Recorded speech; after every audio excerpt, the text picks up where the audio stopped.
Hello, welcome. আমরা এই ভিডিওতে অ্যানভিস অ্যানভিজের যে এমপ্লয় ম্যানেজমেন্ট সফটওয়্যারটা আছে সেই সফটওয়্যারটা দেখবো। এই সফটওয়্যারের কোথায় কি আছে সেটা। তো তারপর ইউজার দেখি ইউজারে কি আছে। ইউজারে আসলে অ্যাড ইউজার মানে আপনার এমপ্লয়ি অ্যাড করার জন্য যেসব ফাংশনগুলো থাকে, বেসিক ইনফরমেশন থাকে, কাস্টম কোনো ফিল্ড থাকে, ফিঙ্গারপ্রিন্ট যদি ব্যবহার করেন তো ফিঙ্গারপ্রিন্ট এখান থেকে নেবেন। এরপর যদি ফেস নেন, যদি কার্ড ব্যবহার করেন তো কার্ড অ্যাড করবেন এখান থেকে। এই গেল। আর এরপর এক্সপোর্ট, ডাটা এক্সপোর্ট যদি করতে চান সরাসরি এখান থেকে, আবার যদি ইম্পোর্ট করতে চান সিএসভিতে ইম্পোর্ট করতে পারবেন। ডাউনলোড বা আপনার যদি কোনো নির্দিষ্ট টেমপ্লেট থাকে টেমপ্লেট আপনি আপলোড করতে পারবেন। আপলোড টেমপ্লেট, ইউজার টেমপ্লেট, অথবা যদি কোনো ডিভাইস ডিলিট করেন তো ডিলিট করা যাবে। এরপর আসে ডিভাইস ম্যানেজমেন্টটা হলো আসলে আপনি যে ডিভাইস ব্যবহার করবেন, আপনার আপনার একই প্রতিষ্ঠানে মাল্টিপল লোকেশন থাকতে পারে, মাল্টিপল ইউজার, মাল্টিপল অফিস থাকতে পারে। তো সেজন্য আপনি এখান থেকে ডিভাইস অ্যাড করতে হবে। আমি এটা পরবর্তী কোনো ভিডিওতে দেখাবো যে ডিভাইস কীভাবে অ্যাড করতে হয়, ডিভাইস কীভাবে কানেক্ট করতে হয়। এটা জাস্ট আপনি উইন্ডোটা দেখে রাখেন যাতে আপনার বুঝতে অসুবিধা না হয় পরবর্তীতে।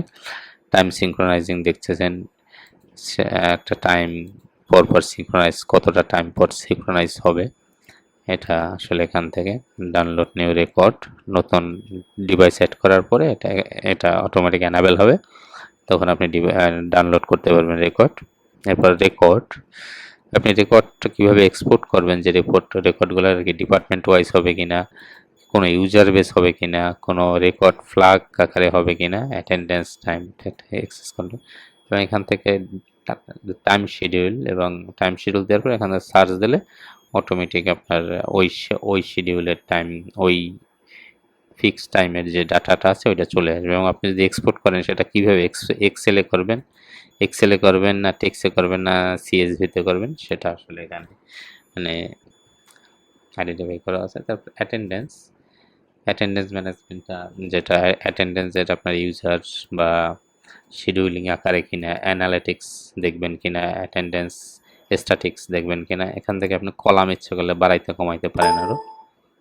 তো সেটা তারপর যেটা আছে সেটা ডাটার ভিতরে আসলে এই টোটাল উইন্ডোটাই দেখা যাচ্ছে। ডাটার ভিতরে আরও অনেক কিছু আছে, যেমন always only, business leave, attempt record, এবার আর্লি আসে কি ব্যাক, মানে আর্লি কি লেট, এবার data export import, backup, restore, এবং data clean, operation logging, etcetera etcetera.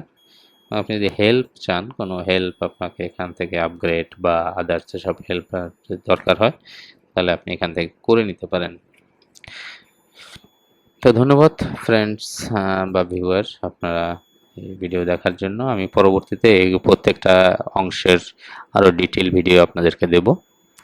তো সাথেই থাকবেন, ভালো লাগলে আমাদেরকে সাবস্ক্রাইব করবেন, লাইক করবেন, আর যদি কিছু জানার থাকে অবশ্যই কমেন্টসে জানাবেন। আর আমরা এই ডিভাইসের সেল সার্ভিস করে থাকি সারা বাংলাদেশে। যদি আপনার প্রয়োজন হয় আমাদেরকে অবশ্যই নক করবেন। ধন্যবাদ ভিডিও দেখার জন্য।